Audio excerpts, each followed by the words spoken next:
بسم اللہ الرحمن الرحیم۔ السلام علیکم ورحمۃ اللہ وبرکاتہ۔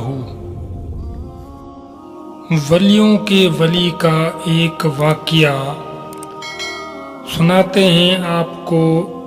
سیدنا غوث اعظم رحمۃ اللہ علیہ کا ایک واقعہ۔ عصا روشن ہو گیا۔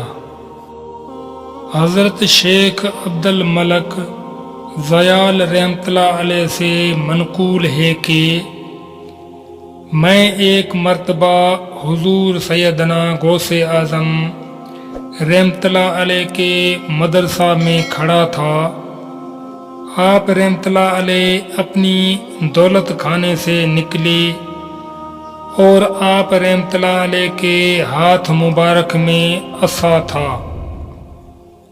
میری دل میں اچانک یہ خیال آیا کہ آپ رحمۃ اللہ علیہ مجھے وہ کرامت دکھائیں جو اس عصا میں ہے۔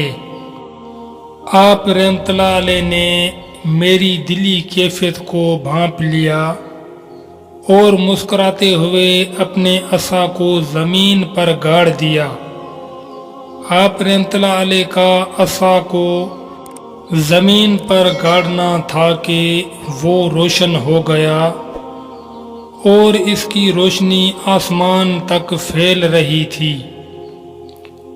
میں اس منظر کو مہو ہو کر دیکھتا رہا۔ کچھ دیر بعد آپ رحمۃ اللہ علیہ نے اس عصا کو زمین سے نکالا اور مجھے مخاطب کرتے ہوئے فرمایا، اے زیال رحمۃ اللہ علیہ، تم یہی دیکھنا چاہتے تھے؟ اجازت چاہوں گا آپ دوستوں سے۔ اگلی ویڈیو میں دوبارہ ملاقات ہوگی۔ فی امان اللہ۔